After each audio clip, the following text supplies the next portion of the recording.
हरे कृष्णा, राधे राधे। हम सभी साधक श्री सुदर्शन सिंह जी चक्र द्वारा लिखित पुस्तक नंद नंदन का श्रवण कर रहे हैं। आज का प्रसंग है नाना सुमुख, अन्न प्राशन। मैं निराश हो गया था। मेरी कन्या यशोदा ने अंततः इतनी बड़ी आयु में पुत्र पाया, और ऐसा दौहित्र, इस नील सुंदर दौहित्र पर तो मैं स्वयं, मेरा सर्वस्व न्यौछावर है। क्या करूं, नंदराय मानते नहीं हैं। अन्यथा मैं तो चाहता हूं कि यशोदा इस लाल को लेकर कुछ मास तो मेरे यहाँ रह आवे। यह नन्ना अभी से अपने अग्रज दाऊ को देखे बिना रोने लगता है, किंतु रोहिणी भी तो मेरी पुत्री ही है। वे अपने इस गोप्तव्य के ग्रह को भी अपने पदों से पवित्र कर दें तो मैं धन्य हो जाऊं। मेरी प्रार्थना सुनी नहीं जाएगी, जानता हूँ। मेरा यह दौहित्र है ही ऐसा कि इसी में सबके प्राण बसते हैं। नंदराय के सब भाई, गोकुल के सब गोप ही नहीं, उनके शिशु भी इसके बिना 2 घड़ी रहना नहीं चाहते। और मैं ही कैसे कह दूं कि सब गोकुल को सुनसान बनाकर मेरे ग्राम को महामंगल प्रदान करें। मैं यहाँ रह नहीं सकता। पुत्री के ससुराल के ग्राम का पानी कैसे पी सकता हूँ। आता हूँ, इसे देखे बिना 2 सप्ताह व्यतीत होते हैं तो लगता है कि 2 कल्प व्यतीत हो गए, किंतु मैं यहाँ रात्रि तो व्यतीत नहीं कर सकता।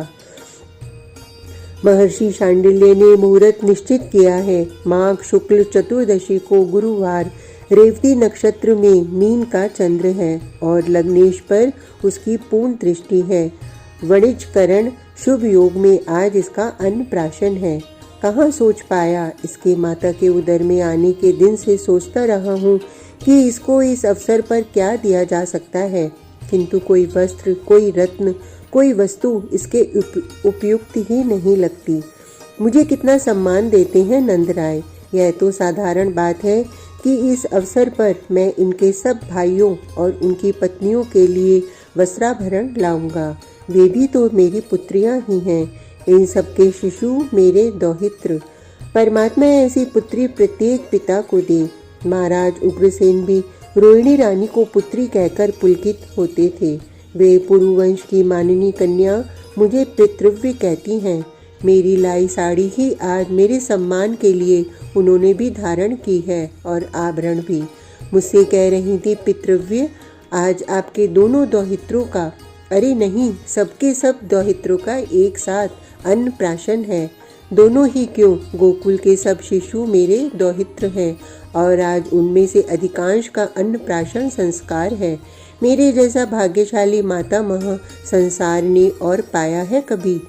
श्याम आज 5 मास 21 दिन का हो गया है। आज इसका अन्नप्राशन है। अन्नप्राशन है आज इसी के साथ दाऊ का, वृषभ का, विशाल का, अर्जुन का, भद्र का और भी दूसरे शिशुओं का।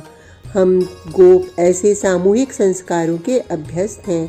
हमारे यहाँ तो एक साथ बहुत ही सगाइयाँ और विवाह तक हो जाते हैं। दाऊ और इसके समवयस्क अब तक केवल दूध दधी नवनीत पर रहे हैं। आज से इन्हें अन्न प्राप्त होगा। गोकुल के ये बालक अद्भुत हैं। इनमें से एक भी कोई किसी पदार्थ के लिए रोया मचला नहीं। बेटी रोहिणी कहती थी, पितृव्य, तुम्हारा यह बड़ा दौहित्र तो कोई आकांक्षा भी नहीं करता। कभी तो मुझे पता लगा होता इसके रोने से कि इसे कब क्षुधा लगती है। मैं भूल जाऊं तो यह भी भूखा चुपचाप बैठा रहेगा। जब से इसे अनुज मिला है, यह बस इसी के समीप बैठा रहेगा। अपने को तो यह और भी भूल गया है। मेरी महारानी बेटी का कुमार है। कोई दरिद्र का पुत्र है कि तुच्छ पदार्थों की कामना करेगा। इसे बड़ा होने दो, सारा संसार इससे अपनी कामना की पूर्ति पावेगा। यह सबका शरणद पालक बनेगा।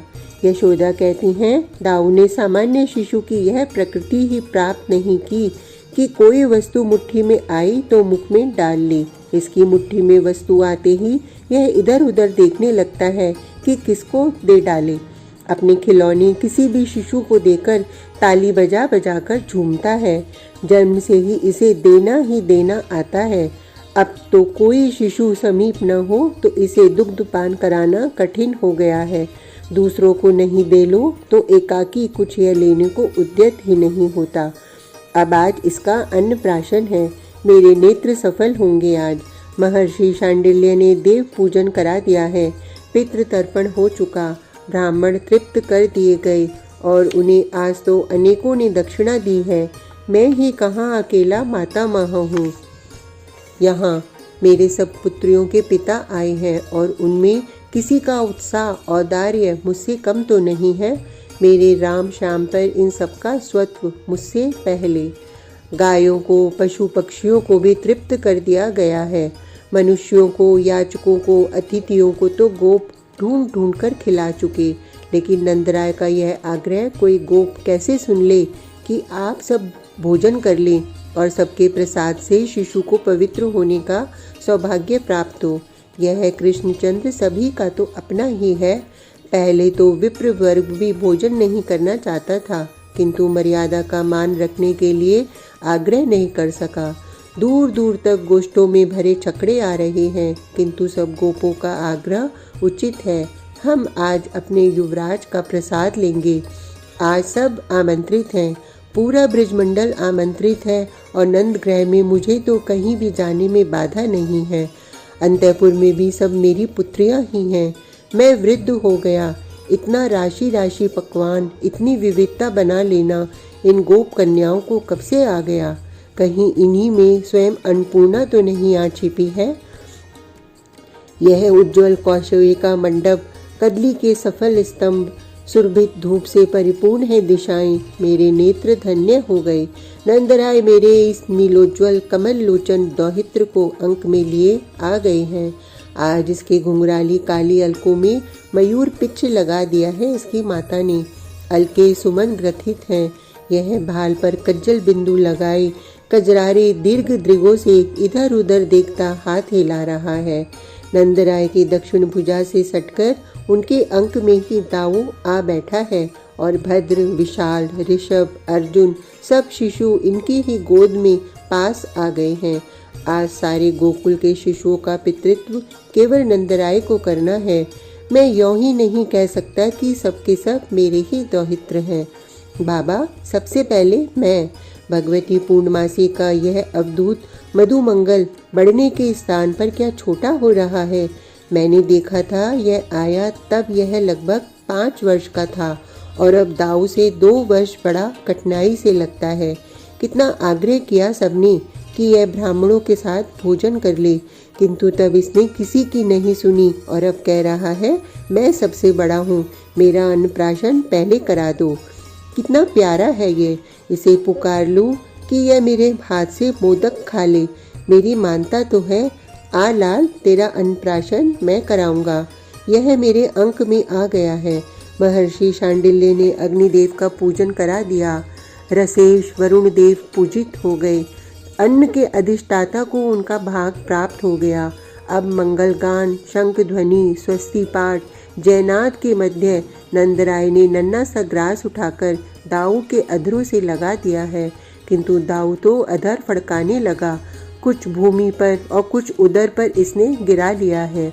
यह तो देखने लगा है नंदराय के मुख की ओर, जैसे उलाना देता हो। बाबा, यह क्या दे दिया मुख में तुमने? कुछ नवनीत दधी देते, यह क्या अद्भुत स्वाद। चपल मधुमंगल मेरी गोद से उठकर वहीं दौड़ गया है। एक भी पूरा मोदक तो इसने नहीं खाया। मेरा ही दोष है। मेरे नेत्र तो नंदराय के अंक धन पर लगे हैं। लाल, ये ऋषि कहते हैं यह तू और ले ले।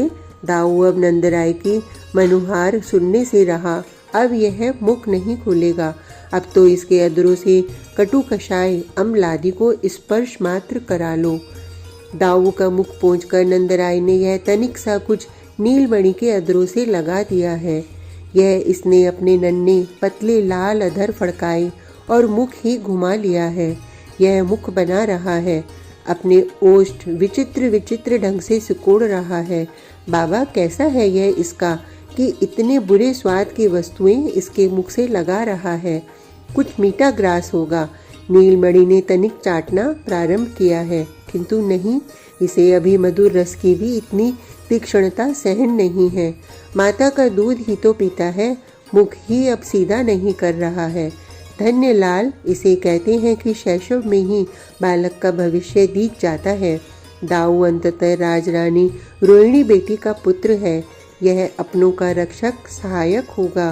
नंद राय की भुजा पकड़कर बैठ गया है और अभी मुख ही नहीं खोलता था कि अब हट कर रहा है कि इसके अनुज को, इसके दूसरे सब भाइयों को यह जो कटु तीक्ष्ण कषाय अम्लादि कुस्वादु पदार्थ खिलाने हैं सब इसे खिला दो, सबके बदले यह खा लेगा। तू ही खा ले। नंदराय ने हंसकर इसके मुख में ग्रास दे दिया है। मुख खोलकर लिया है इसने, बिना अरुचि प्रकट किए खाया है। जमा बैठा है, जितने ऐसे ग्रास और बालकों को देने हैं सब मुझे दे दो।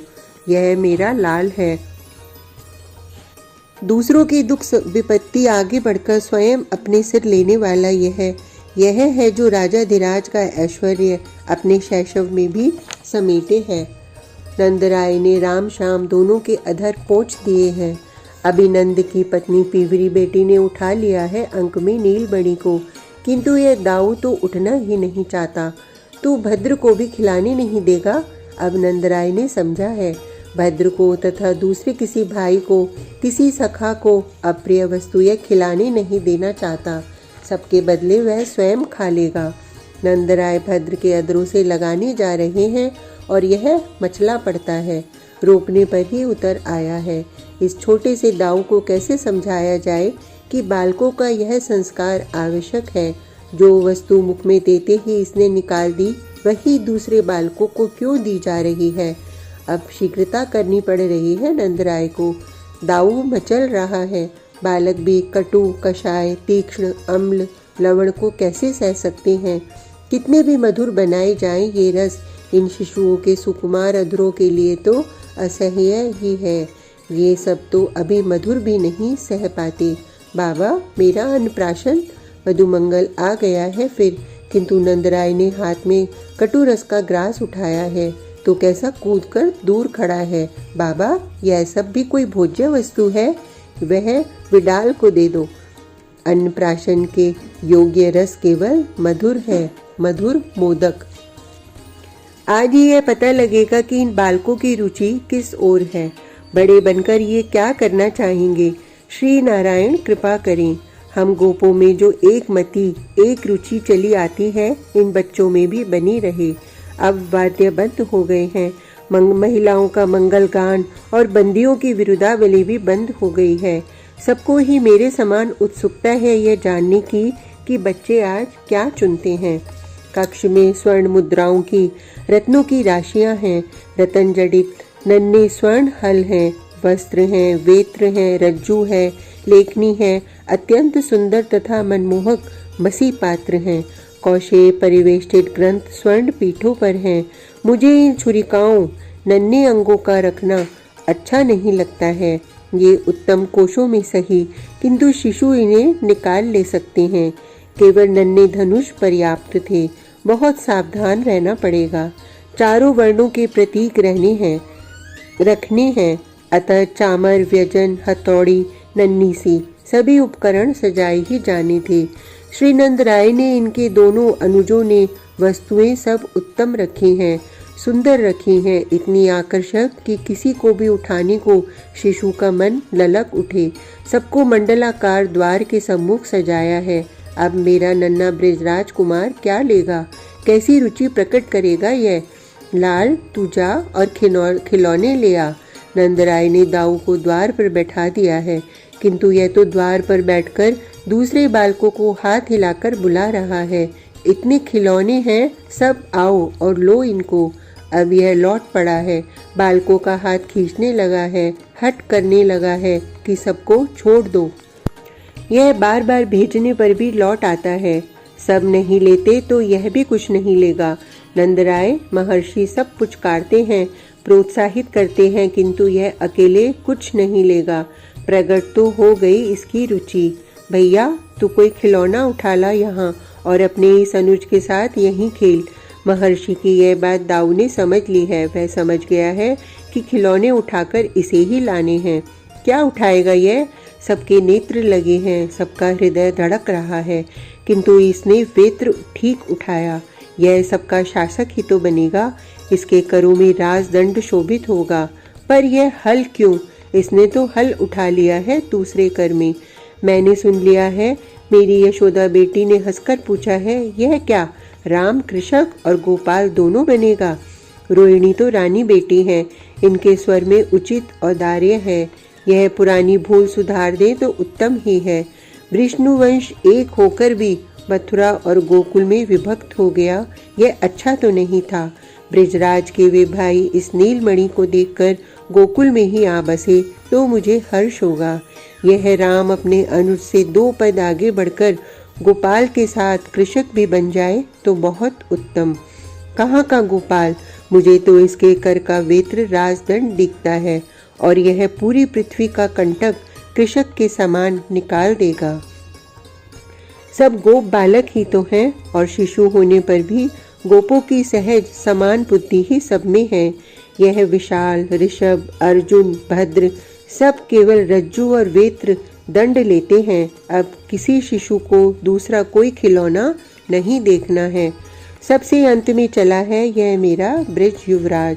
कटी में किंकणी और चरणों में नुपुर, करों में कंकण, कंठ में छोटे शंखों के साथ व्याघ्र नख और मुक्तामाल। यह अपनी घुंघराली काली अलके लहराता अरुण पद्म पदों को खींचता घुटनों के सहारे की लगता चल पड़ा है। इतने खिलौने देखकर प्रसन्न हो गया है। यह तो चामर व्यंजन की ओर पीठ करके बैठ गया।